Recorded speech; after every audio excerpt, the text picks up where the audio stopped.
Alors dans la série Paris, capitale du Far West, on découvre aujourd'hui une jeune femme qui dégaine tranquillement un gros calibre en pleine rue. Ambiance western en plein cœur de l'Île-de-France et attention, pas n'importe quel pétoire, hein. Ici on sort de l'ordinaire Glock pour retourner à la bonne vieille poudre noire. Lisons donc le tweet de Code Reno, cette jeune femme a pris le gros risque d'avoir un moyen de défense dans un pays où c'est interdit. Sur le coup, ça l'a aidé, mais elle a pris cher pour ça, la police est venue chez elle peu de temps après. Arrête. T'inquiète pas. C'est pour BFM. Tu fais quoi là? J'envoie BFM. Ouais, c'est ça. Ouais. Crime qu'on fait d'amis. Ouais, t'inquiète, ouais. Encore une fois, on n'a pas le contexte, hein, comme d'habitude, on ne sait pas ce qui s'est passé avant, ça se trouve les mecs essayaient de lui casser les couilles, etc. On ne sait pas. Alors ce qu'on voit là, c'est pas un flingue moderne, hein, mais un revolver à poudre noire, très probablement un Pietà Remington 1858 version de canon 6 pouces. C'est donc une reproduction d'un modèle de la guerre de sécession, et c'est précisément ce genre d'arme qui est encore en vente libre en France pour les plus de 18 ans. Car pas besoin de licence, pas besoin d'autorisation. Un peu de poudre noire, des amorces, quelques balles en plomb et hop, vous voilà propulsé au 19e siècle. Et c'est là que ça devient intéressant, hein. Depuis 2 ou 3 ans, on commence à voir de plus en plus de faits divers où la poudre noire fait irruption, hein, que ce soit dans des altercations, des règlements de compte artisanaux, de la défense légitime ou pas, ou même dans les mains de déséquilibrés. Et à chaque fois, c'est le même refrain médiatique, mais comment est-ce possible? Ah bon, c'est quoi la poudre noire? C'est légal? On se souvient hein, notamment de l'assassinat de l'ancien rugbyman Federico Aramburu en pleine rue à Paris il y a 3 ans. Le mec qui avait tiré sur lui, c'était Loïc Le Priol qui avait utilisé justement une arme à poudre noire. Alors je me pose la question, jusqu'à quand la poudre noire restera-t-elle une simple curiosité historique en vente libre? Parce qu'à force d'en parler dans les médias, ça va commencer à donner des idées à quelques politiciens obèses qui, entre 2 repas à 50 € payés par nos impôts et 3 bouteilles de cheval blanc, tomberont sur une vidéo de la sorte et décideront de restreindre encore plus les droits des détenteurs d'armes en France en passant les armes poudre noire en catégorie B, comme n'importe quel pistolet moderne. Une petite loi sécuritaire dans un coin et ce sera terminé pour les collectionneurs du dimanche. En plus, sans déconner, regardez, elle a vraiment la pose du Far West. Elle a vraiment la dégaine du cowboy.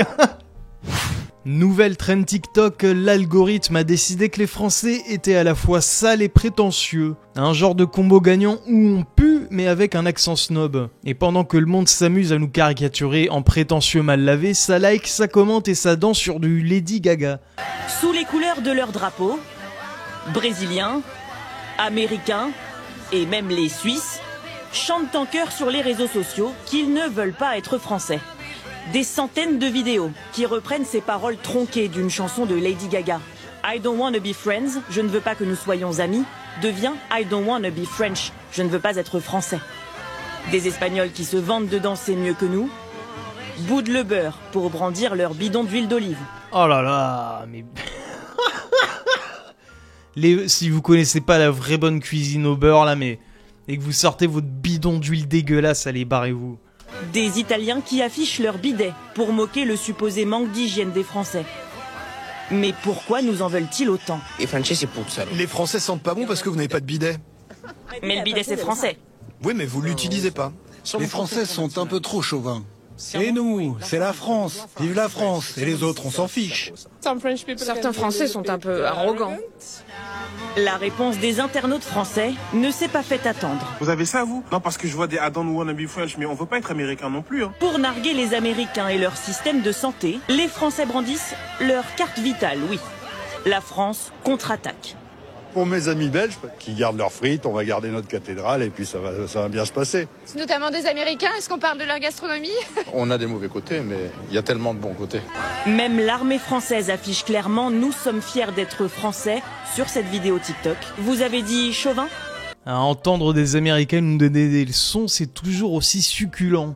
Lafayette, tout ça, bon, c'est pas grave. Alors oui, ça peut être marrant et c'est absurde, mais au fond, ce genre de vidéo illustre aussi un truc plus profond, hein. Il y a quelques mois, Asselineau avançait une théorie un peu provoque. Selon lui, si les Français ont une réputation de grosse tête, ce n'est pas qu'une affaire d'arrogance culturelle. C'est aussi une conséquence historique de la France, hein, qui de par sa position géographique a toujours été un carrefour. Attaqué de toutes parts, des Vikings aux Huns, des Espagnols aux Allemands, en passant par l'Angleterre et même l'intérieur, hein, coucou les guerres civiles. Et pourtant, on a tenu et on s'est même imposé au fil des siècles. Cette résistance perpétuelle a peut-être forgé une identité forte, un mélange de fierté et de méfiance. D'où cette prétention française parfois moquée, mais qui n'est peut-être que la trace d'un long instinct de survie.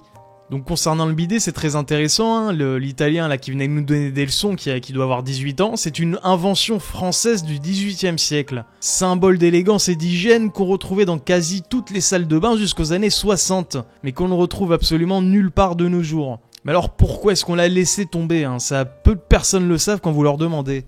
Alors il y a plusieurs raisons qui se croisent, mais la plus croustillante, c'est une histoire de taxe foncière, car dans certaines communes à l'époque, les logements étaient taxés en fonction du nombre d'équipements sanitaires. Plus t'avais de trucs genre lavabo, baignoire, bidet, plus tu payais. Résultat, des générations entières ont dit au revoir au petit trône d'eau fraîche pour économiser quelques francs.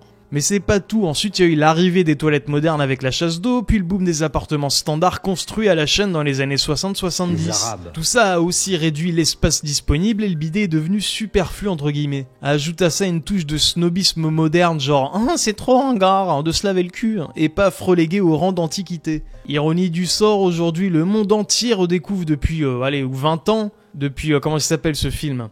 Lost in Translation.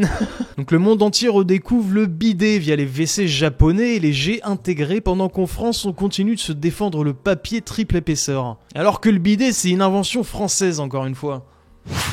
Autre ambiance, on est dans une cité, des jeunes filment leur propre spectacle, au programme insultes gratuites contre des policiers en patrouille, hein, le tout avec assurance et sans aucune réaction des forces de l'ordre. Une scène tristement banale devenue routine sur les réseaux, provocation et loi du silence inversée. Il va jamais faire le tête-à-tête, lui. Il va jamais faire. Il y a pas de couilles. Il y a que des couilles avec son uniforme. Ouais, tiens. Filme-le, même nous on te filme. Fils de... Viens, enlève ton uniforme, il va te siffler. Même nous on te filme. Fallait pas venir jouer le chiffre. Voilà, à l'époque, fallait pas venir jouer le chiffre.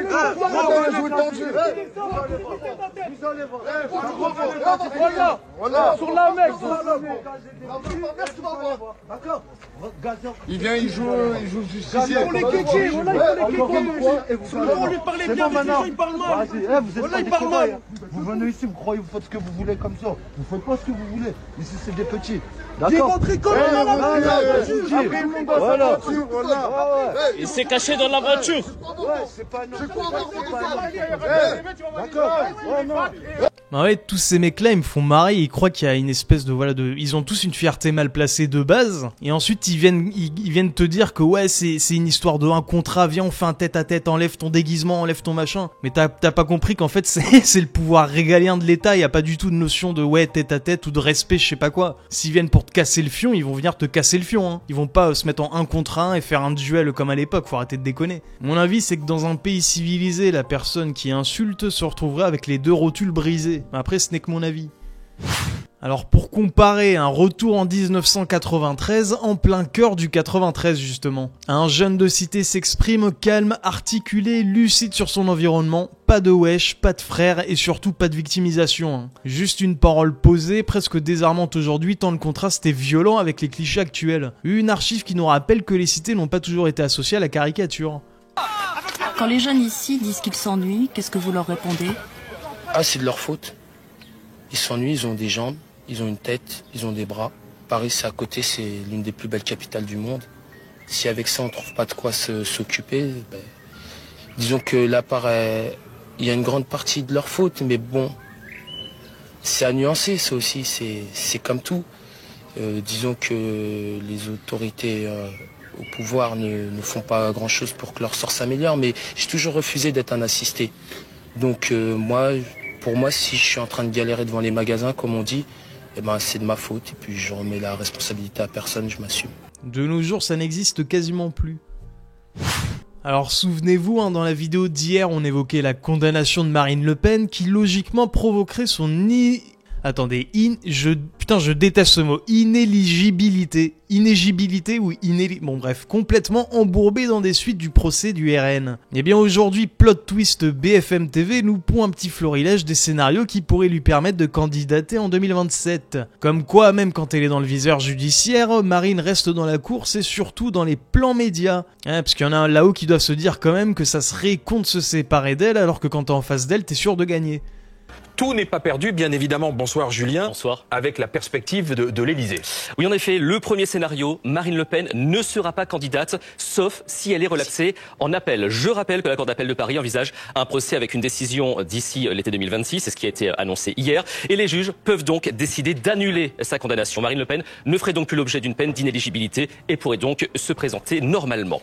Le deuxième scénario, Marine Le Pen ne sera pas candidate, sauf si elle est condamnée avec une inéligibilité non exécutoire, autrement dit sans exécution immédiate. Elle pourrait donc se présenter devant les Français, mais devra les convaincre qu'une personne inéligible peut concourir à la présidentielle. Le pourvoi en cassation devrait alors être examiné après son passage à l'Elysée, si et seulement si, évidemment, elle est élue. Enfin, le troisième scénario, Marine Le Pen ne sera pas candidate, sauf si elle est condamnée à une peine d'inéligibilité courte, 1 an et demi par exemple. Sa peine serait alors immédiate et se terminera à temps pour briguer l'Elysée en 2027.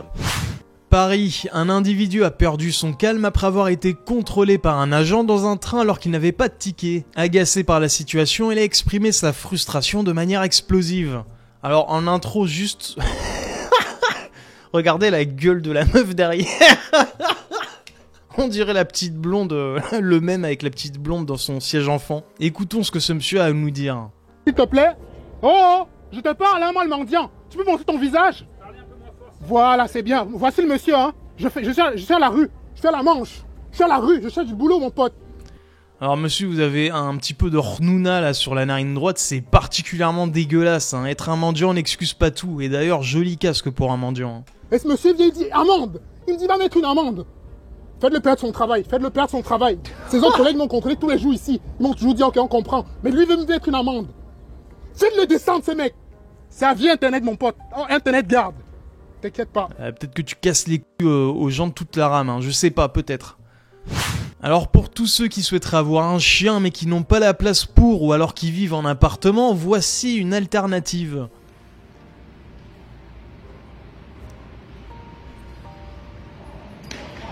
Voilà. Très beau roulé-boulé, bravo. Putain la vache, il cambre bien. Hein. On dirait qu'il a l'habitude. Hein. Eh bah, incroyable. Vous pouvez aussi bien entendu l'entraîner à franchir des parcours militaires en prévision de la prochaine annonce de Macron. Voilà, sur ce, merci à toutes et à tous d'avoir regardé la vidéo. N'hésitez pas, comme d'habitude, à lâcher un petit pouce bleu, un commentaire pour le référencement ou à vous abonner si vous le souhaitez. Bah, je vous dis, prenez soin de vous, la santé c'est le plus important et surtout, bah non, c'est tout en fait. Allez, salut, à la prochaine.